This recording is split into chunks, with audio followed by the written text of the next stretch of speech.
ଆପଣ ଦେଖନ୍ତୁ ବଳକା ଭାତକୁ କିପରି ଭାଜିକି ଖାଇବେ। ୟାକୁ ଆପଣ ଭାଜିକି ଖାଇଲେ ବିନା ତରକାରୀରେ ମଧ୍ୟ ଖାଇପାରିବେ।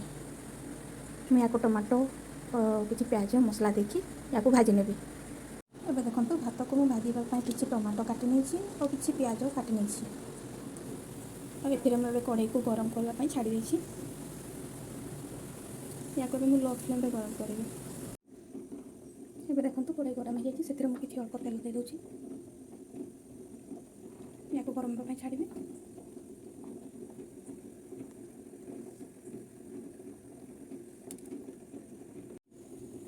ଏବେ ଦେଖନ୍ତୁ ଆମ ତେଲ ଗରମ ହେଇଯାଇଛି, ମୁଁ ସେଥିରେ କିଛି ଗୋଟା ଜିରା ଦେଉଛି।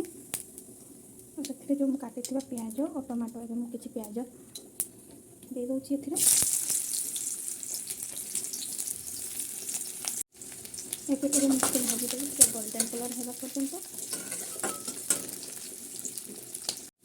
ଏବେ ଦେଖନ୍ତୁ ମୋର ଟିକେ ଗୋଲ୍ଡେନ୍ କଲର୍ ହେଇଯାଇଛି। ସେଥିରେ ମୁଁ ଯେଉଁ ଟମାଟୋ କାଟିଛି ମୁଁ ସେଇଟାକୁ ପକାଇବି।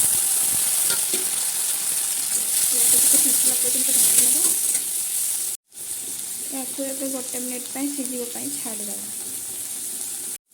ଏବେ ଦେଖନ୍ତୁ ମୋର ସିଝି ଆସିଲାଣି ଟମାଟୋ। ଏଥିରେ ମୁଁ କିଛି ଗୁଣ୍ଡ ମସଲା ଏଡ଼୍ କରିବି। ଏଠି ଆପଣ କ୍ୱାଣ୍ଟିଟି ହିସାବରେ କିଛି ଲୁଣ ନେବେ। ଏଥିରେ ମୁଁ କିଛି ଚିକେନ୍ ମସଲା ପକାଉଛି। ଦେଖନ୍ତୁ ଚିକେନ୍ ମସଲା। ସେଥିରେ ମୁଁ କିଛି ହଳଦୀ ଗୁଣ୍ଡ ପକାଉଛି।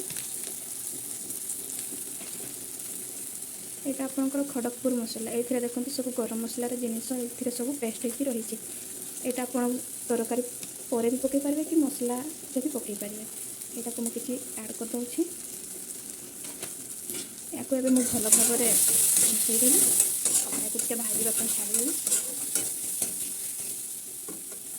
ଆପଣଙ୍କର ଟିକେ ଭାଜି ହେଇଗଲା ପରେ ଏଥିରେ ମୁଁ ଆପଣଙ୍କର ଯେଉଁ ରହିଯାଇଥିବା ଭାତକୁ ମୁଁ ଏଥିରେ ପକାଇବି।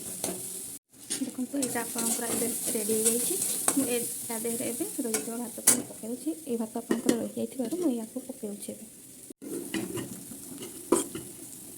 ଦେଖନ୍ତୁ ତା ଦେହରେ ଆପଣ ଏଇଭଳିଆ ପକାଇବେ। ଭାତ ଯେଉଁ ଗୋଟାଳିଆ ରହିଥିବ ତାକୁ ଟିକେ ଗୁଣ୍ଡ କରିଦେବେ।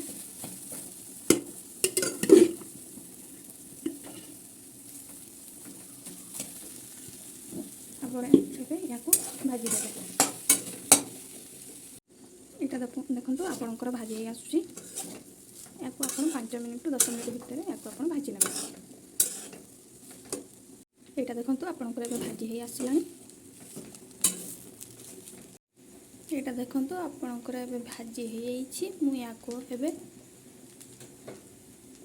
ବନ୍ଦ କରିଦେଉଛି ଫ୍ଲେମ୍କୁ। ଦେଖନ୍ତୁ ଇଏ ଆପଣଙ୍କର ରେଡ଼ି ହେଇଯାଇଛି। ୟାକୁ ଆପଣ ନିଶ୍ଚିତ ଖାଇକି ୟାର ଟେଷ୍ଟ କମେଣ୍ଟରେ ଜଣାଇବେ। ଯଦି ଆପଣଙ୍କୁ ଏହି ରେସିପି ଭଲ ଲାଗିଲା ତ ଆପଣ କମେଣ୍ଟ ସେକ୍ସନରେ ଜଣାଇ ପାରିବେ। ଯଦି ଆପଣଙ୍କୁ ଏ ରେସିପି ଭଲ ଲାଗିଛି ତ ଲାଇକ୍ କରନ୍ତୁ, ସବସ୍କ୍ରାଇବ୍ କରନ୍ତୁ ତାକି ଆପଣଙ୍କୁ ନ୍ୟू अपडेट्स मिल पारिबो।